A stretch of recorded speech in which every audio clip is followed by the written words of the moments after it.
الحمدللہ رب العالمین والعاقبۃ للمتقین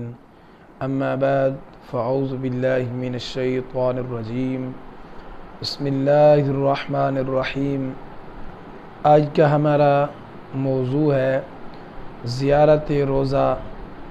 رسول اللہ صلی اللہ تعالیٰ علیہ وسلم، حدیث نبوی کی روشنی میں۔ اللہ تعالیٰ سے اس سے پہلے دعا ہے کہ ہم جیسے گناہ گار کو بھی اپنے روضہ رسول اور اپنی زیارت کے لیے انشاءاللہ حضور ضرور بلوائیں گے۔ اور حضرت سیدنا ابن عمر رضی اللہ تعالیٰ عنہ سے روایت ہے کہ حضور اکرم صلی اللہ تعالیٰ علیہ وآلہ وسلم نے فرمایا، من زار قبری وجبت لہ شفاعتی۔ حضرت عمر روایت کرتے ہیں، نبی کریم علیہ السلام نے فرمایا، جس نے میری قبر کی زیارت کی اس کے لیے میری شفاعت واجب ہو گئی۔ یقیناً قبر کی زیارت نہیں ہے، یعنی جس نے میری زیارت کی اس کی شفاعت واجب ہو گئی۔ حضرت سیدنا ابن عمر رضی اللہ تعالی عنہ سے روایت ہے کہ حضور علیہ السلام نے فرمایا کہ جو کوئی میری زیارت کے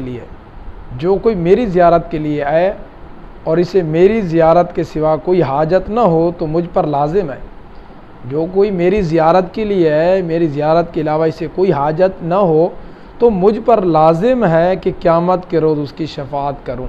یہ دیکھیں، نبی کریم علیہ السلام نے فرمایا، جس نے میری قبر کی زیارت کی تو اس کے اوپر میری شفاعت واجب ہے، اور جس نے میری زیارت کے لیے آیا، کوئی حاجت اور نہیں تھی، تو مجھ پر لازم ہے کہ قیامت کے دن میں اس کی شفاعت کروں۔ اور حضرت سیدنا ابن عمر رضی اللہ تعالیٰ عنہ سے روایت ہے، رحمت عالمیان صلی اللہ تعالیٰ علیہ وآلہ وسلم نے فرمایا، جس نے میرے ظہری وصال کے بعد حج کیا